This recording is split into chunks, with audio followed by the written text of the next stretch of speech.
Walk through a grocery store today and you can almost feel the money leaving your hands. Everything comes wrapped in its own package, built for one meal, and priced like it is made of something rare. We fill the cart, we fill the refrigerator, and a few days later a good part of it goes in the trash. Most of us have stood in front of an open refrigerator and watched good food go bad and felt that small, familiar guilt. We pay more than ever for food and somehow waste more of it than almost any family in history. It was not always like this. There was a time when one pot on the stove could feed a whole family for most of a week. Not by magic and not by going hungry, by skill and by a few plain rules. The kind of skill that does not get taught much anymore because most of us never had to learn it. If your grandmother ran a kitchen through hard years, you probably heard one of those rules said out loud. Never pour out a good broth. Never let a pot go to waste. It sounded old-fashioned even then. It sounds almost radical now. So let us go back to that kitchen and watch what one pot could really do. It usually began early in the week, often on a Sunday or a Monday. A big pot came down from the shelf. The heavy one. The one that had fed the family 1,000 times before. Cast iron, mostly, heavy enough that a child needed both hands just to lift the lid. It was less a piece of cookware than a quiet member of the household. Into it went the foundation of the whole week. A ham bone saved and wrapped from a meal a few days back. A handful of dried beans left to soak in a bowl of water overnight. A few soup bones from the butcher, bought cheap because most people did not want them. A butcher would often hand them over for next to nothing, glad to see them put to use. Bones in those days were not garbage. They were the start of something good. That bone was the heart of the entire week and everyone in the house knew it. Simmered low and slow for hours, it gave up a broth that no package on a store shelf could ever match. It was thin and golden, and it carried the taste of real meat without the cost of it. The smell of it filled the kitchen first and then the rest of the house long before anyone ate. Children would come in from the cold and know, just from the smell, that there would be supper.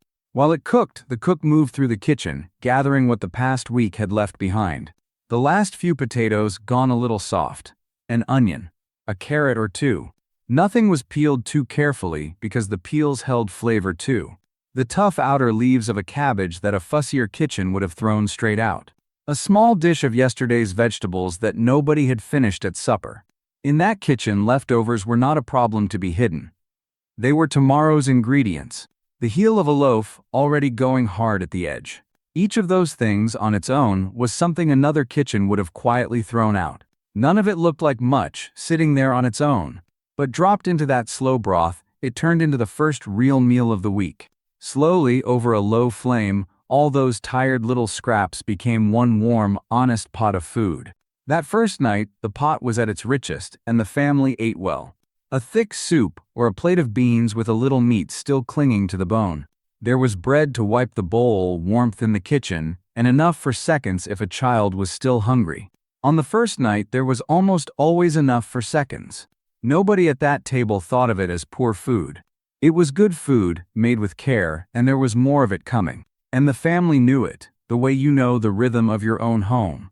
Because here is the part we have mostly forgotten. The cook never planned for just one dinner. She planned for a week. That first rich pot was only the start of the story, not the end of it. When supper was over, the pot was not scraped out and washed for good. It was covered, set in a cold pantry or out on a back step, and saved for the next day. Before there were refrigerators in every home, a cold corner of the house did the same quiet work. What looked like a single dinner was really the first chapter of a much longer story. Nothing in that pot had been bought for the pot itself. The bone was a leftover. The vegetables were the tired ones. The bread was already stale. The only thing truly spent on it was time and a little patience at the stove. That was the quiet trade those kitchens made. Time and attention in place of money. And in those years, money was the thing in shortest supply. So they spent the time they had, and saved the money they did not. And time was the one thing a careful cook could almost always find. The week's real work was only just getting started. The second day, the pot came back onto the stove and the real skill began. Overnight it had cooled, and the flavors had settled into each other and grown deeper. A soup is almost always better on the second day, and these cooks knew it long before anyone wrote it down. But there was less of it now, so the cook did what cooks had always done. She stretched it. Stretching was not a sign of failure in that kitchen. It was the whole point of the pot. A fresh pot every single night would have emptied the purse by Wednesday. A little more water went in, and with it, something to fill the space the broth had lost. A handful of barley. A scoop of rice. A few more potatoes cut small. On its own, plain water would have made the pot thin and sad. Barley and potato made it whole again, so a smaller amount of the good broth could still feed everyone. A pot that fed 6 on Monday could be coaxed into feeding 6 again on Tuesday and again on Wednesday. The trick was never to cook more. It was to make what you cooked reach further. This was the heart of the one-pot week. Adding cheap, filling bulk to stretch the costly flavor. Barley, beans, rice, potatoes, bread. The cheapest things in the house did the heavy lifting. By the second or third night, the pot had quietly changed its character. What started as a meaty soup might now be closer to a thick stew or a pot of beans gone soft and creamy. Each day it sat a little thicker and tasted a little more like itself.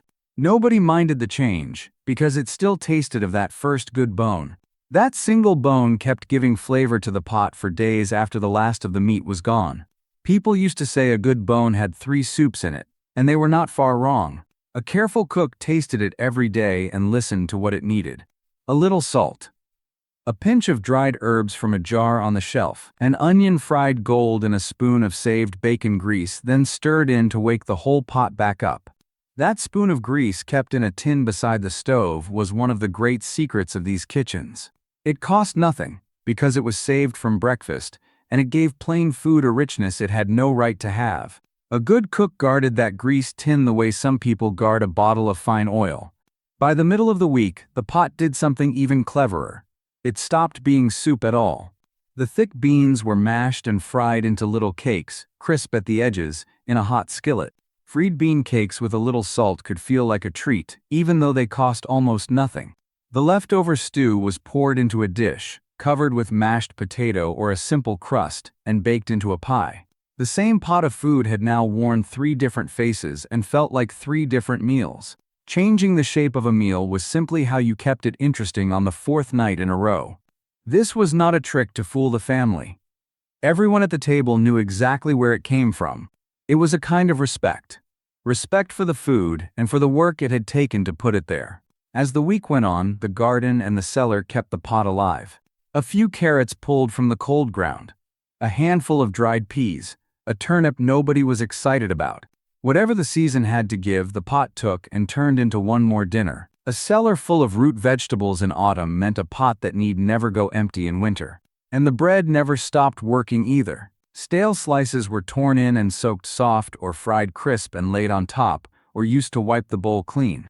A torn-up heel of bread could thicken a thin soup into something that truly filled you up. A loaf that most of us would throw out today kept that pot going for days. Somewhere around the 5th or 6th day, the pot grew thin again, and the cook faced an honest question. How do you make a little more out of almost nothing? The answer, more often than not, was dumplings. A bit of flour, a little fat, a splash of water, dropped in soft spoonfuls onto the simmering broth. You could watch them swell and turn the surface of the pot into a soft, pale lid. They puffed up filling and warm, and a nearly empty pot could feed the whole table one more time. It felt a little like getting something for nothing. And in a way, it was. None of this was ever written down in a cookbook. It lived in the cook's hands and her memory, learned from her own mother, and adjusted 1,000 times since. She did not measure much. She looked, and she tasted, and she knew. That knowing was the real recipe, and it passed from hand to hand, not from page to page. You learned it by standing beside your mother at the stove, year after year, and every single day, that pot stretched a little further than it had any right to. By the end of the week, the cook could read that pot like a familiar face. By the end of the week, the pot was nearly done, and even then, nothing was wasted. The last of the thin broth was poured over a slice of bread for a quiet, simple supper. The bones were fished out, and if there was any goodness left in them, they went back into water for one more week, honest broth. Even a spent bone had a little left to give, and a careful cook took all of it. Only when a bone had nothing left at all did it finally leave the kitchen. Whatever truly could not be used went to the chickens or the dog or back to the garden soil. What the family could not eat, the land or the animals could, and so the circle simply closed. Very little came into that house that did not leave it useful in some way. By the time that pot was finally washed and put away, it had fed a family for most of a week. 7 days of warm dinners and almost nothing carried out to the trash. It is hard even to picture a week of meals that fits in one small bin of scraps. One bone, a bag of beans, a pile of tired vegetables, a few stale loaves of bread. That was very nearly the whole grocery list behind 7 days of dinners. Compare that to the long receipt most of us carry out of the store for a single week. We tend to look back at this now and feel a little sorry for those families. It is easy to do from a kitchen with a full refrigerator and a freezer out in the garage. We picture hardship and going without, and a table that never quite had enough. We imagine the want, and we forget the skill that stood between a family and that want. Skill was the difference between a hard week and a hungry one. But that is not really what was happening in that kitchen. What was happening was skill. Real, practical, hard-won skill, the kind that kept people fed when there was very little to work with. A cook who could read a pot, plan a whole week, and turn scraps into supper was not a poor woman. In her own quiet way, she was a very good manager of everything her family had. She knew her pantry, her budget, and her family's appetite better than any app could today. She carried the whole week in her head, and she rarely got it wrong. The one-pot week was never about having little. It was about wasting nothing and knowing what to do. Those are two different things, and she had both of them. Now think about how most of us eat today. We buy 7 different dinners for 7 different nights, each one in its own package. 7 nights, 7 plans, 7 little piles of packaging in the bin. We throw out the wilted vegetables, the half a pot nobody finished, the bread gone hard on the counter. We let things spoil not because we are careless people, but because we were never shown another way. The average kitchen today throws away food that would have built that grandmother a whole second week. The scraps we scrape into the trash were to that kitchen the next few dinners. One kitchen's trash had quietly become another kitchen's pantry, and we never noticed the trade. None of this is said to make anyone feel guilty about it. Most of us were simply never taught the one-pot habit, and life got busy and food got cheap.